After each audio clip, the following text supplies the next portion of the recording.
राधे राधे मित्रों, पुरुषोत्तम महात्म 27वां अध्याय। श्री नारायण जी बोले, वाल्मीकि जी के इस प्रकार वचन सुनकर राजा दीर्घधनुआ ने सपत्नीक भक्ति पूर्वक प्रणाम किया और आनंद के साथ मुनि की पूजा की। पूजा को अंगीकार करके मुनि ने आशीर्वाद वचन दिया कि राजा तुम्हारा कल्याण होगा। मैं पाप नाशनी सरयू की ओर प्रस्थान करता हूँ। मुनि श्रेष्ठ वाल्मीकि इतना कह चल दिए। राजा वाल्मीकि जी को सीमा तक पहुंचाकर घर लौटने पर पत्नी से बोले, हे सुंदरी, यह संसार असार है। गंधर्व नगर के समान राग द्वेष आदि 6 शत्रुओं का इसमें निवास है। इसमें मनुष्य क्या सुख पाता है? कृमि विष्ठा वात कफ मूत्र आदि सहित भस्म होने वाली इस देह में क्या रखा है? मैं अप्राय वस्तु को पाने के लिए वनगमन करूंगा और वहीं पुरुषोत्तम का स्मरण करूंगा। पति के ऐसे वचन सुन पतिव्रता साध्वी गुण सुंदरी विनय पूर्वक हाथ जोड़कर बोली, हे भूपति, आपके साथ मैं चलती हूँ। पतिव्रता स्त्री का देवता पति होता है। प्रिया के ऐसे वचन सुन राजा अपने पुत्र को राज्याधिकारी बना पत्नी सहित वन को चल दिया। वे दोनों हिमालय के समीप गंगा तट पर जा पहुँचे। पुरुषोत्तम प्रारंभ होने पर वे तीनों काल स्नान आदि करते रहे। हे नारद, पुरुषोत्तम भगवान का स्मरण करते हुए दोनों तप करने लगे। इसी प्रकार तपस्या करते हुए उन्होंने पुरुषोत्तम मास बिता दिया। व्रत संपूर्ण होने पर छोटी बजती हुई घंटियों से सुशोभित एक विमान वहां उतरा। उसमें पुण्यशील सुशील हरि के गण विराजमान थे। राजा रानी को दोनों गणों ने नमस्कार किया और फिर दोनों को आदर सहित विमान में बिठा लिया। इस तरह रानी सहित राजा ने नवीन शरीर धारण गोलोक को प्रस्थान किया, जहाँ पुरुषोत्तम भगवान ने के इस लोक में श्री हरि के समीप रह के निर्भय हो आनंद पूर्वक निवास करने लगे। श्री नारायण कहने लगे, हे नारद, मैं अपनी एक जिह्वा से पुरुषोत्तम की महिमा का बखान कैसे कर सकता हूँ? इस पृथ्वी पर इसके समान कोई दूसरा मास नहीं है। भूले बिसरे में उपवास, स्नान, दान और जप करने से जिस प्रकार उस वानर के केवल 3 रात्रि के स्नान मात्र करने से कोटि कोटि पापों का नाश हो गया, उसी प्रकार कोटि जन्मों के पापों का शमन हो जाता है। यह सब मासों में पुरुषोत्तम मास श्रेष्ठ है। उसकी कृपा से दुष्ट वानर भी हरि के सानिध्य को पा गया। नारद जी ने पूछा, वेदों में मानव जन्म को ही संपूर्ण अर्थों का साधन बताया गया है, परंतु वह अज्ञानी वानर भी इस सेवा से कैसे मुक्ति पा गया? हे तपोनिधे, सर्जनों के हितार्थ कथा मुझे सुना दीजिए कि वानर ने 3 रात्रि कहाँ स्नान किया और वह वानर कौन था, कहाँ का निवासी था और उसे क्या फल मिला? श्री नारायण ने बताया, हे नारद, केरल प्रदेश का वह तिलोभी ब्राह्मण था। पिता ने उसका नाम चित्र शर्मा रखा था। धन के लोभ में लिप्त रहने के कारण वह कभी भी अच्छा भोजन नहीं करता था। स्त्री पुत्र आदि का भी पालन उसने नहीं किया। इस तरह ये केवल धन संचय में लगा रहा। माघ में उसने तिल मात्र तक दान नहीं किया।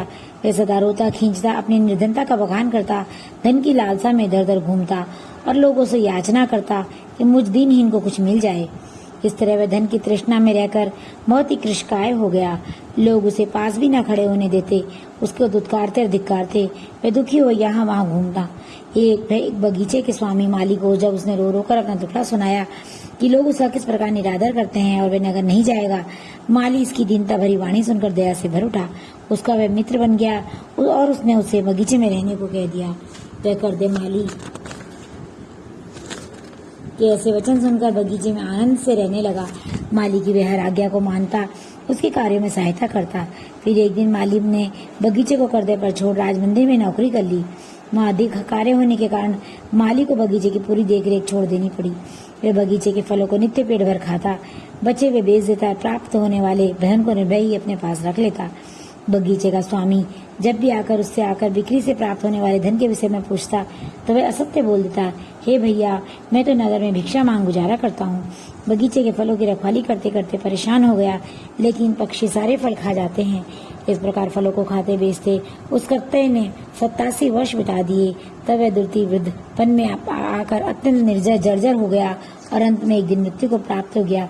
उसकी देह का संस्कार भी न हो पाया।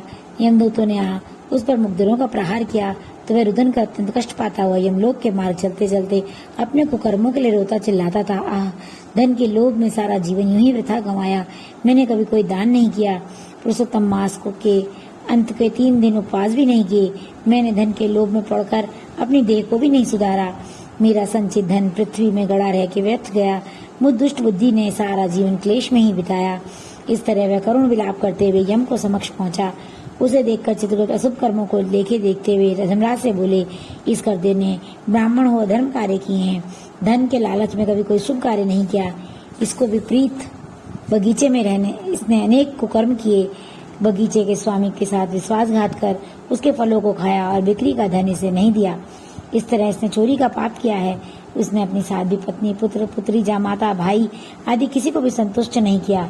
इसने लोभवश हो कभी अच्छा खाया पिया तक नहीं, अच्छे वस्त्र तक नहीं पहने। इसके बाद 2 पाप अति जघन्य हैं। हे नारायण बोले, हे नारद, चित्रगुप्त के ऐसे वचन सुनकर धर्मराज अत्यंत क्रोधित हुए। उन्होंने कहा, पहले इसे शेष जन्म तक वानर योनि में रखो, तत्पश्चात इसे विश्वासघात करने का फल मिलेगा।